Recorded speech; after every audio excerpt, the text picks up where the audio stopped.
یہ اہم ترین مضمون بیان کیا کہ حضور علیہ الصلوۃ والسلام ہمارے آقا و مولا خاتم النبیین صلی اللہ علیہ وسلم کے متعدد یعنی کئی شادیاں حضور کی رہیں، اس کی وجہ کیا تھی؟ ہماری شادیوں کی غرض اور معاملات کچھ اور ہوتے ہیں، انبیاء کے ساتھ جو معاملات ہیں وہ اللہ رب العالمین کے اذن اور اس کے حکم سے ہوتے ہیں۔ انبیاء کرام کوئی بھی عمل، کوئی بھی کام، کوئی بھی بولی، کوئی بھی حرکت اللہ رب العالمین کے حکم اور اس کی مرضی کے خلاف نہیں کرتے، اور اسی کو عصمت کہا جاتا ہے، اور اسی وجہ سے انبیاء کرام کو معصوم کہا جاتا ہے، اور وہ معصوم ہیں۔ انبیاء کرام کے علاوہ کوئی اور معصوم نہیں ہوتا۔ فرشتے ہیں وہ معصوم ہیں، لیکن جن کو اللہ رب العالمین نے تبلیغ پر مامور کیا ہے ان میں صرف جماعت انبیاء کرام معصوم ہوتی ہے۔ نبی کریم علیہ الصلوۃ والسلام کے متعدد نکاح، جس طرح کہ ایک روایت کے مطابق 11، ایک روایت کے مطابق 13، یہ متعدد نکاح یعنی مختلف وقت میں سرکار دو عالم صلی اللہ علیہ وسلم کے عقد پاک کے اندر اور حضور علیہ الصلوۃ والسلام کے حوالہ مقدسہ کے اندر یہ خواتین جو ہماری مائیں ہیں ان کو اللہ رب العالمین جل وعلا نے شمولیت کا درجہ دیا۔ اس کی کہیں پر سیاسی وجہ تھی، کہیں سماجی وجہ تھی، کہیں معاشرتی اور اخلاق اور لوگوں کو رشتوں کی قدر اور رشتے اور ناطے کی اہمیت کو بتانے کے حوالے سے یہ مختلف صورتیں رہیں، جس میں نبی کریم علیہ الصلوۃ والسلام کے متعدد نکاح ہیں، اور وہ نکاح ہی نہیں بلکہ ساری امت کے لیے اور ساری انسانیت کے لیے ایک دستور، ایک تعلیم، جہاں پر اپنی بیوی کے ساتھ حقوق، ایک عورت کی مختلف کیفیت ہوتی ہے، وہ تنہا ہے، وہ بیوہ ہے، اس کا کوئی سرپرست نہیں ہے، وہ کہیں قید ہو گئی ہے، تو اس اعتبار سے نبی کریم علیہ الصلوۃ والسلام کے نے اپنے نکاح میں ان کی مرضی کے مطابق کہ ان کو حق دیا کہ وہ عقد میں آتی ہیں۔ تو ایسی کئی خواتین ہیں جو اپنے آپ کو حضور علیہ الصلوۃ والسلام کے عقد میں انہوں نے پیش کیا۔ اس سے ایک تو یہ ہوا کہ عورتوں کے حقوق کس طرح ادا کرنے چاہیے، بیواؤں کے حقوق، دیگر حقوق، اور معاشرے کو لے کر چلنے کے لیے ایک مرد اگر کسی عورت کو سہارا دے سکتا ہے تو اس کے کیا حقوق، اس میں کیا حسن سلوک ہے، یہ سرکار دو عالم صلی اللہ علیہ وسلم کی ان اداؤں سے پتہ چلتا ہے۔ پھر کسی قبیلے میں شادی کرنا، ایک عورت کے لیے سب سے بڑی عزت کی بات یہ ہوتی ہے کہ اس کا شوہر عزت دار ہو، معاشرے میں اس کی عزت ہو اور وہ اس کا خیال رکھنے والا ہو۔ تو جناب رسول کریم صلی اللہ علیہ وسلم جن عزت اس معاشرے میں بھی تھی اور ہمیشہ رہے گی، تو ان خواتین نے خود تمام رشتوں کے اوپر حضور علیہ الصلوۃ والسلام کے نکاح کے رشتے کو قبول کیا۔ اور پھر کسی خاندان میں شادی کا ہونا یہ اس خاندان کو عزت دینا ہے۔ تو سرکار دو عالم صلی اللہ علیہ وسلم نے جس خاندان میں نکاح کیا تو اس خاندان کے دل سے کفر یوں ہی چلا گیا کہ ہمیں نبی پاک صلی اللہ علیہ وسلم نے عزت دی، تو وہ قبیلے کے قبیلے مسلمان ہو گئے۔ تو گویا کہ حضور علیہ الصلوۃ والسلام کی نکاح کی ایک وجہ تبلیغ، اشاعت اسلام، حقوق، اخلاق، عورتوں کے ساتھ مراسم اور تعلقات، یہ تمام چیزیں ہیں۔ خیر اس کی طرف اگر چلیں گے تو بہت لمبا ہو جائے گا، لیکن اس پر ہم نے متعدد گویا کہ تقاریر آپ کے سامنے پیش کی کہ سرکار دو عالم صلی اللہ علیہ وسلم کے متعدد نکاح کی وجہ کیا ہے، اور جو شاتمین اس پر اپنے مغلظات اور اعتراض کرتے ہیں وہ صرف بغض ہے، اس کے علاوہ کچھ بھی نہیں۔ سرکار دو عالم صلی اللہ علیہ وسلم کی زندگی کو پڑھنے والا شخص اس بات کو سمجھ لیتا ہے کہ اگر عورت نے، جانور کیا ہے، ذی روح کیا ہے، ہر ایک کے حقوق اگر اپنے کمال کے ساتھ کسی کی زندگی کے اندر ایک ادائیگی کا بھرپور مظاہرہ رکھتے ہیں تو وہ نبی کریم علیہ الصلوۃ والسلام کے ساتھ۔ میں یہاں پر ہماری ماں سیدہ زینب بنت خزیمہ کا ذکر کرنا چاہتا ہوں۔ یہ بڑی بابرکت ذات تھی اور ہماری ماں ہیں، سرکار دو عالم صلی اللہ علیہ وسلم عقد میں رہی۔ اس سے پہلے ایک بات آپ کی خدمت میں عرض کرنا چاہتا ہوں کہ سرکار دو عالم صلی اللہ علیہ وسلم کی 11 ازواج، ایک روایت کے مطابق کہ جس میں سرکار دو عالم صلی اللہ علیہ وسلم کی 11 ازواج ہیں، جس میں سے 6 جو ہیں وہ قبیلہ قریش سے تھی، یعنی سرکار علیہ الصلوۃ والسلام جس قبیلے سے ہیں، 6 حضور علیہ الصلوۃ والسلام کے قبیلہ قریش سے تھی، 4 قریش قبیلے سے نہیں تھی لیکن عربیہ تھی، عرب تھی، 10، اور ایک حضور علیہ الصلوۃ والسلام کی زوجہ محترمہ جو اسرائیلی تھی، یعنی بنی اسرائیل سے تھی، وہ یعنی پہلے قبیلہ یہود سے تھی اور پھر سرکار علیہ الصلوۃ والسلام کے عقد پاک میں تشریف لا کر وہ سرکار کے حوالہ عقد کے اندر آئی۔ تو یہ 11 ازواج مطہرہ۔ ایک سیدہ ریحانہ رضی اللہ تعالیٰ عنہ، ان کا بھی ذکر مبارکہ آتا ہے۔ اور پھر سرکار علیہ الصلوۃ والسلام کے پاس مصر کے بادشاہ نے اسکندریہ سے سرکار دو عالم صلی اللہ علیہ وسلم نے جب ان کو ایمان اور اسلام کا پیغام بھیجا تو اس نے اسلام تو قبول نہیں کیا، لیکن اس نے حضور علیہ السلام کی خدمت میں کثیر مال، سونے، جواہرات، کپڑے تحفے کے طور پر حضور کی بارگاہ میں گویا کہ روانہ کیے، اور دو خواتین یعنی جو باندیوں کا رواج تھا، دو سگی بہنوں کو حضور علیہ السلام کے گویا کہ نکاح سرکار علیہ السلام کے لیے تحفے کے طور پر بیان کیا، ایک سیدہ ماریہ قطبیہ اور ایک ان کی بہن سیرین۔ یہ دو خواتین حضور علیہ السلام کے پاس آئی، اور باندیوں کے حقوق کے حوالے سے یہ عمل سرکار دو عالم صلی اللہ علیہ وسلم کی سیرت مبارکہ سے ملتا ہے۔ سیدہ ماریہ قبطیہ مصری تھی، مصر سے تھی، ان کی بہن سیرین، ان کا نکاح ان کو کسی اور کے گویا کہ غلامی میں دیا گیا، اور سیدہ ماریہ حضور علیہ السلام کی غلامی میں آئی، اور سرکار دو عالم صلی اللہ علیہ وسلم کے شہزادے حضرت سیدنا ابراہیم رضی اللہ تعالیٰ وہ انہی کے صدف اقدس سے پیدا ہوئے، اور جیسے یہ پیدا ہوئے شریعت کا ایک مسئلہ ظاہر ہوا، سرکار نے مسکرا کر فرمایا میرے بیٹے ابراہیم نے اپنی ماں کو آزاد کر دیا۔ یعنی باندی اگر رکھی جائے، باندی کے پورے ایک حکم ہے کہ شرعی جہاد ہو، اور شرعی جہاد کے اندر دشمنان اسلام کی عورتیں اور مرد جو گرفتار ہو کر آتے ہیں تو مردوں کو غلام کہا جاتا ہے، عورتوں کو باندی کہا جاتا ہے، لیکن باندی کا حکم جو ہے وہ ایک اعتبار سے بیوی کا ہوتا ہے، یعنی اس کے بدن سے استفادہ کرنے کی آقا کو اجازت ہوتی ہے۔ لیکن اگر وہ خاتون جو باندی تھی اور وہ اس کے بچے کی ماں بن گئی، تو جیسے بچے کی ماں بنے گی اور بچہ پیدا ہوگا تو وہ عورت خود بخود آزاد ہو جائے گی، خود بخود وہ آزاد ہو جائے گی۔ اور یہ حکم سرکار دو عالم صلی اللہ علیہ وسلم کی سیدہ ماریہ قبطیہ رضی اللہ تعالیٰ عنہ کے صدف اقدس سے جب حضور علیہ السلام کے شہزادے حضرت ابراہیم رضی اللہ تعالیٰ پیدا ہوئے، اور وہ 12 مہینے یا 18 مہینے تک وہ حیات رہے، اور ان کے بعد انہوں نے وصال فرمایا، سرکار علیہ السلام اس پر بہت زیادہ رنجیدہ ہوئے، اور سرکار کی آنکھوں سے بہت زیادہ آنسو جاری ہوئے، اور سرکار علیہ السلام نے فرمایا میں کچھ نہیں کہتا، لیکن یہ جو میری آنکھ سے آنسو جاری ہو گئے یہ وہ دل کے جذبات ہے جس کا اظہار انسان کرتا ہے۔ آپ کو جنت البقیع کے اندر تدفین کی گئی۔ تو یہ گویا کہ 13 برتی ہیں، 11 ازواج مطہرات جس کی تفصیل میں نے آپ کو بتائی، اور ایک سیدہ ریحانہ اور سیدہ ماریہ قبطیہ۔ اب ان مبارک ناموں کو ہم دیکھتے ہیں کہ سرکار دو عالم صلی اللہ علیہ وسلم کے عقد پاک کے اندر جو 11 ازواج ہیں، اور 11 ازواج میں سے 6 وہ ہیں جو سرکار دو عالم صلی اللہ علیہ وسلم کے قبیلہ قریش اور عربیہ ہیں۔ ان میں سب سے پہلے ہماری ماں سیدہ خدیجہ ہیں، پھر سیدہ عائشہ ہیں، سیدہ حفصہ ہیں، سیدہ ام حبیبہ ہیں، سیدہ ام سلمہ ہے، اور سیدہ سودا ہے رضی اللہ تعالیٰ عنہن۔ یہ 6 وہ عظیم خاتون ہیں جو حضور کے قبیلے سے تھیں، قریش سے تھی، عربیہ تھی۔ ظاہر سی بات ہے عرب پورا علاقہ ہے، قریش اس کا قبیلہ ہے جو سرکار علیہ السلام کا قبیلہ تھا، تو یہ 6 حضور علیہ السلام کے خاندان سے، قریش کے قبیلے سے تعلق رکھتی تھی۔ اب 4 ان کا نام آ رہا ہے کہ جو حضور کے قبیلہ قریش سے نہیں تھی، حضور کی برادری سے نہیں تھی، لیکن تھی عربیہ۔ اس میں سیدہ زینب بنت جحش رضی اللہ عنہ، سیدہ میمونہ، سیدہ زینب بنت خزیمہ، سیدہ جویریہ رضی اللہ تعالیٰ عنہن۔ یہ ہماری 4 مائیں وہ ہیں جو تھی عربی، لیکن وہ قریش سے نہیں تھی، یعنی قریش کے قبیلے سے نہیں تھی۔ مختلف قریش کے جو اور قبائل اور برادری ہیں، ان عرب کے جو اور قبیلے اور برادری ہیں ان سے آپ کا تعلق تھا۔ اور ایک ہماری ماں جو غیر عربیہ تھی، بنو اسرائیل سے تھی، وہ سیدہ صفیہ بنت حوی رضی اللہ تعالیٰ عنہ، یہ حضرت ہارون علیہ السلام کی بیٹی ہیں، اوپر سے رشتہ، اور یہ سرکار دو عالم صلی اللہ علیہ وسلم کے عقد پاک کے اندر آئیں۔ تو یہ 11 ازواج مطہرات جن کی تفصیل میں نے آپ کے سامنے پیش کی، 6 عربیہ قریشیہ ہیں، 4 غیر قریشی عربیہ ہیں، اور ایک بنو اسرائیل سے ہیں سیدہ صفیہ بنت حوی۔ قرآن مجید فرقان حمید نے سرکار دو عالم صلی اللہ علیہ وسلم کے گھر کی شان کو بیان کرتے ہوئے اہل بیت کے لفظ سے یاد کیا، اور سورہ احزاب میں اللہ رب العالمین نے 22ویں پارے کی ابتدا میں ہی اللہ رب العالمین جل وعلا نے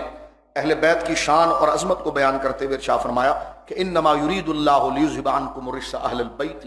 ویطہرکم تطہیرا، کہ بے شک اللہ رب العالمین یہی چاہتا ہے کہ اے نبی کے گھر والوں تم سے ہر قسم کی ناپاکی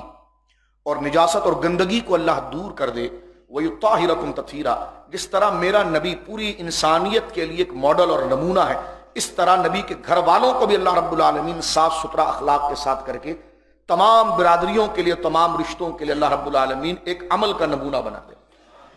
اہل سنت و جماعت کا یہ نظریہ ہے کہ اہل بیت کے اندر حضور علیہ السلام کے سارے رشتہ دار جن کو اللہ نے ایمان کے زیور سے آراستہ کیا ہے وہ تمام داخل ہیں۔ قرآن نے سورہ احزاب میں جہاں اس بات کو ذکر کیا ہے، اس سے مراد حضور کی ازواج ہیں، کیونکہ اوپر سے پورا ذکر جو ہے سرکار علیہ الصلوۃ والسلام کی ازواج مطہرات سے ہوا ہے۔ سرکار دو عالم صلی اللہ علیہ وسلم کے چچزاد جتنے ہیں جن کو اللہ رب العالمین نے ایمان کی دولت عطا فرمائی وہ سارے اہل بیت۔ اہل بیت کا معنی اہل خانہ،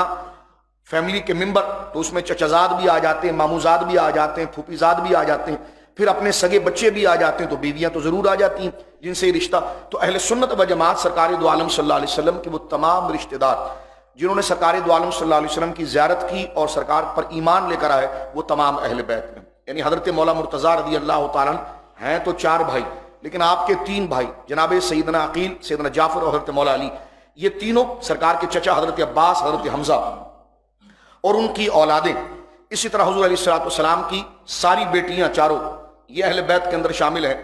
اور سرکار دو عالم صلی اللہ علیہ وسلم کی بیٹیوں کی اولاد، سیدہ زینب کی جو اولاد تھی جو سرکار علیہ الصلوۃ والسلام کی بڑی شہزادی ہیں، اور سیدہ فاطمہ الزہرا کی اولاد، 5 اولاد، امام حسن، امام حسین، حضرت امام محسن، حضرت زینب اور حضرت ام کلثوم، یہ سارے اہل بیت کے اندر ہیں، اور ازواج مطہرات بھی اہل بیت کے اندر۔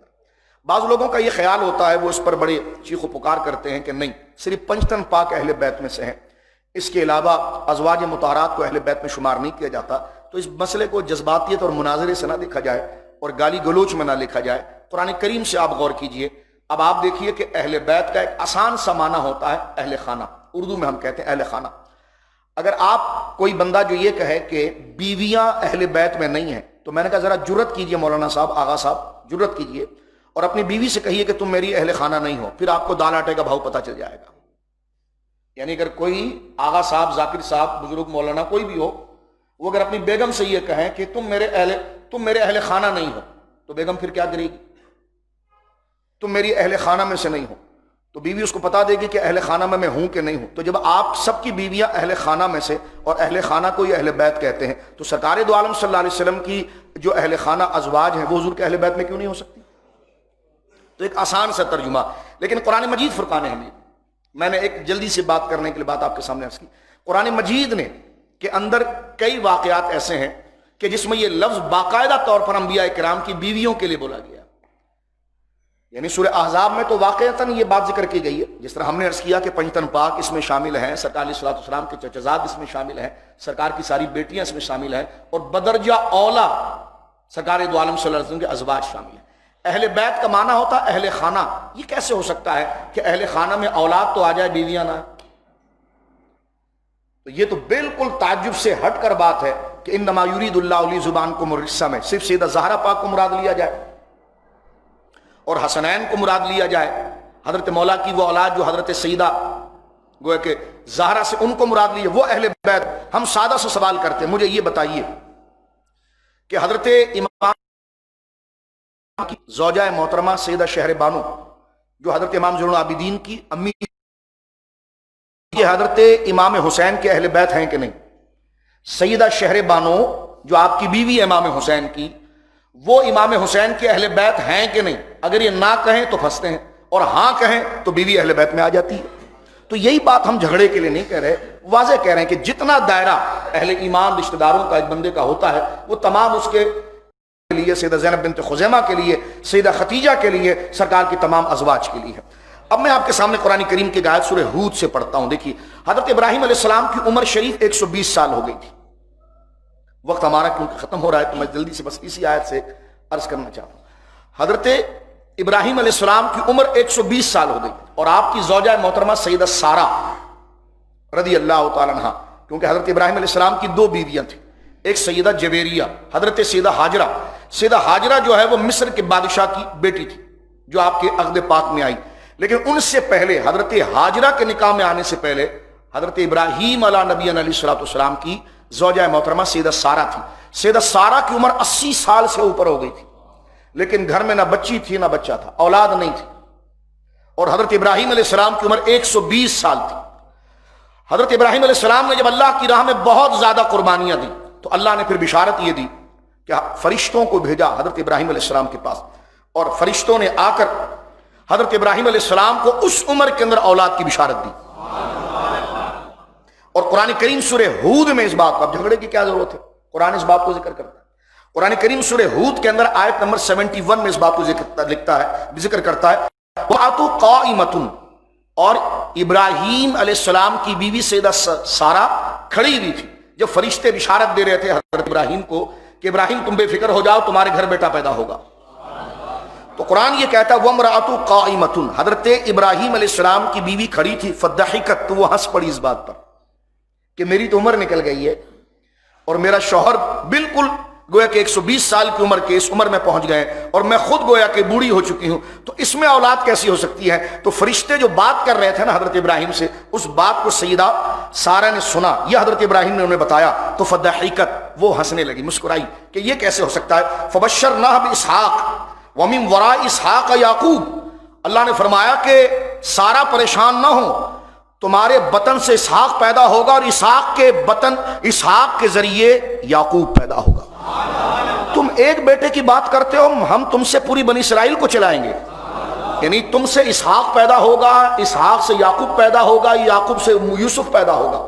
اسی یوسف سے پھر موسیٰ پیدا ہوگا، پھر وہاں سے داؤد ہوں گے، پھر سلیمان ہوں گے، پھر یہ سلسلہ آگے پا چلے گا۔ اب یہ قرآن کریم ذکر کرتا ہے وَامْرَأَتُ، جب سنا نا کہ میں تو 80 سال سے زیادہ کی عمر والی ہو گئی ہوں اور میرا شوہر 120 سال، اس عمر میں بچے کہاں ہوتے ہیں؟ تو فرمایا وَامْرَأَتُ قَائِمَةٌ، قرآن مجید کتنا پیارا کلام کرتا ہے، فرمایا ان کی بیوی دروازے پر کھڑی تھی، فضحکت، اور مسکرانے لگی، فبشرناہ باسحاق، ہم نے بشارت دی سارہ کو اور ابراہیم کو کہ اسحاق پیدا ہوں گے، ومن وراء اسحاق یعقوب، اور اسحاق کے پیچھے یعقوب پیدا ہوں گے، یعنی اسحاق کے بیٹے۔ قالت، تو اس وقت حضرت سیدہ سارہ نے یہ بات کی، یا ویلتا، ہائے یہ کیسے ہو سکتا ہے، اَأَلِدُ، کیا مجھ سے بچے پیدا ہوں گے، وَأَنَا عَجُوزٌ، میں تو بڑی ہوں، وَهَذَا بَعْلِي شَيْخًا، اور میرا یہ بعل، میرا شوہر، یہ تو خود بوڑھے ہو چکے ہیں، یہ کیسے ہو سکتا ہے؟ کہ قالت یا ویلتا، کہنے لگی ہائے یہ عجیب تعجب کی بات ہے، اَأَلِدُ، کیا مجھ سے بچے پیدا ہوں گے، وَأَنَا عَجُوزٌ، میں تو بوڑھی ہوں، وَهَذَا بَعْلِي، اور میرا یہ شوہر، شیخا، یہ تو خود بوڑھے ہو چکے ہیں، إِنَّ هَذَا لَشَيْءٌ عَجِیب، مسکرا کر کہنے لگی یہ تو بڑی عجیب سی بات ہے۔ اللہ رب العالمین نے آگے بیان فرمایا، اب اہل بیت کے لفظ کو ذہن میں رکھیں، اب اللہ کیسے مخاطب کرتا، قالو، فرشتوں کے ذریعے کلام ہو رہا ہے، فرشتوں نے کہا، قالو، فرشتے بولے، اتعجبین من امر اللہ، اے سارہ کہ تم اللہ کے حکم اور اللہ کی قدرت پر تعجب کرتی ہو، رحمت اللہ وبرکاتہ علیکم اہل البیت۔ اب یہ بات جو ہے، بیٹے تو تھے نہیں نہ بیٹیاں تھیں، بات تو حضرت ابراہیم کی بیوی سے ہو رہی ہے، اور فرشتے ان کو، قرآن کہتا ہے کیا لفظ کہہ رہے ہیں، قرآن کہتا ہے کہ فرشتے ان کو کہہ رہے ہیں رحمت اللہ، آپ کیسے تعجب کر رہی ہیں نبی کی بیوی سیدہ سارہ، آپ کیسے تعجب کر رہی ہیں اللہ کی قدرت پر؟ فرمایا رحمت اللہ، اللہ کی رحمت ہو آپ پر،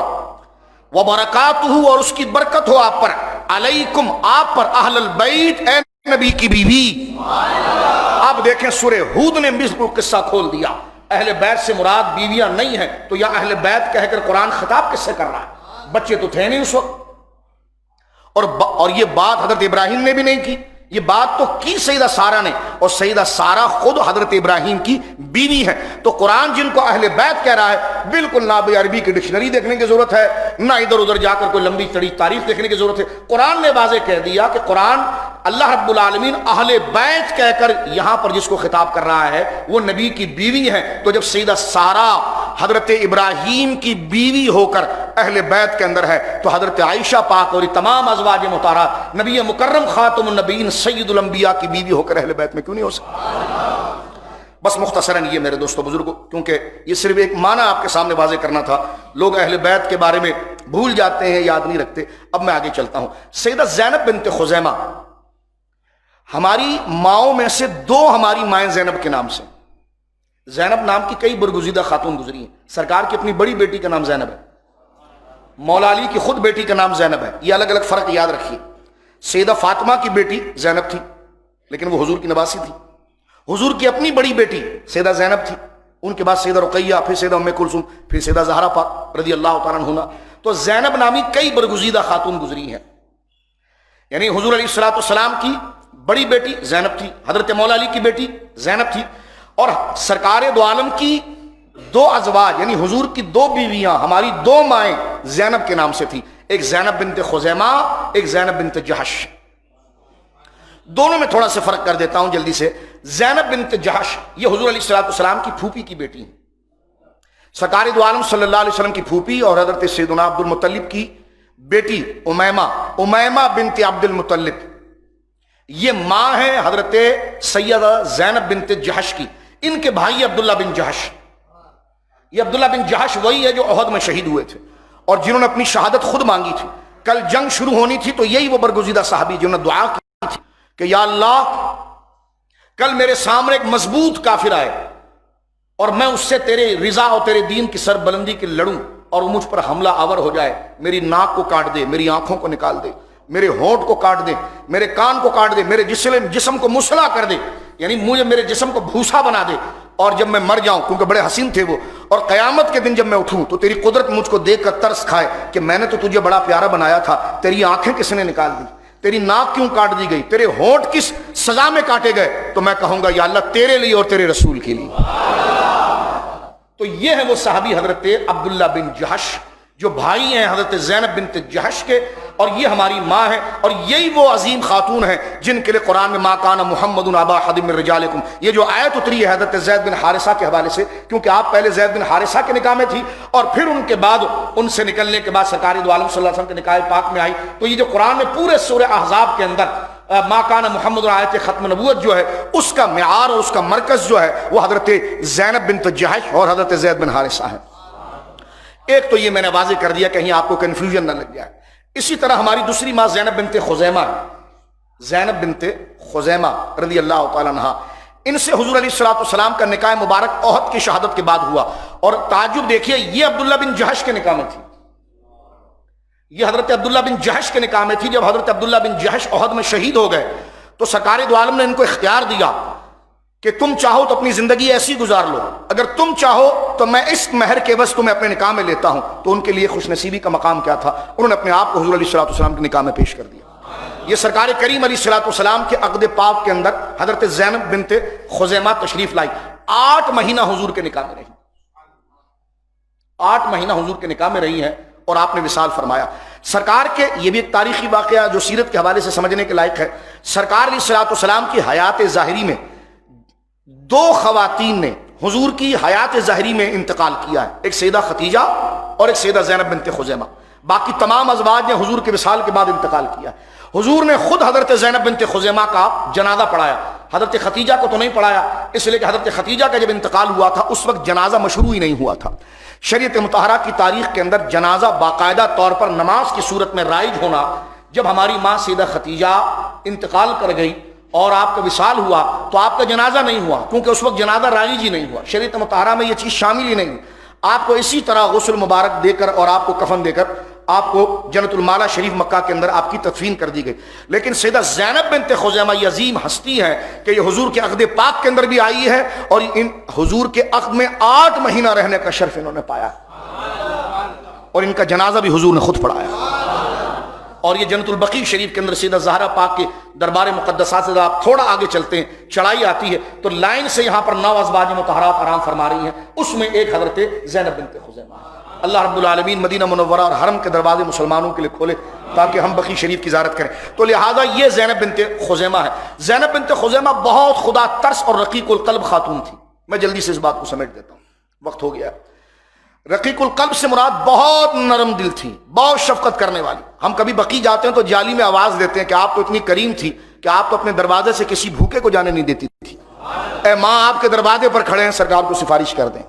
کہ ہمارے منہ کالے اور دل کالے ہو گئے، سرکار دو عالم سے سفارش کر دیجئے، ہیں نکمے لیکن آ گئے دروازے کے اوپر۔ یہ رقیق القلب تھی، بہت نرم دل خاتون تھی، مسکینوں پر خیرات کرنے والی تھی۔ اس لیے آپ کا لقب مبارک تھا ام المساکین، مسکین اور ایسے لوگ جو منہ لگانے کے لائق نہیں ہیں ان کی ماں۔ آپ غریبوں کا بہت خیال رکھتی تھی، مسکینوں کا بہت خیال رکھتی تھی۔ آپ کو پتہ چل جائے کہ فلاں بندے کے پاس کھانے کے لیے کچھ نہیں ہے، فلاں کی بیٹی کی شادی ہے، فلاں کے گھر کوئی معاملہ ہے، جو آپ کے پاس ہدیہ مبارک گھر میں آتا تھا وہ آپ سارا ان کے لیے تقسیم کرتے تھے۔ رقیق القلب، بہت نرم دل اور حضور کی امت پر بہت شفقت کرنے والی یہ میری ماں سیدہ زینب بنت خزیمہ رضی اللہ تعالیٰ عنہا، اس لیے آپ کا لقب مبارک ام المساکین ہے۔ اور سب سے تعجب کی بات، میں بات کو ختم کر رہا ہوں، یہ رشتے جو میں ایک یونیک بات آپ کے سامنے چھوٹی چھوٹی لا کر رکھ رہا ہوں، کئی لوگوں کے ذہن میں لیکن کچھ لوگوں کے ذہن میں نہیں ہے، یہ ملا جلا جو میں بات کر رہا ہوں، یہ حضور علیہ الصلوۃ والسلام کی ایک اور زوجہ اور ہماری ماں سیدہ میمونہ بنت حارث،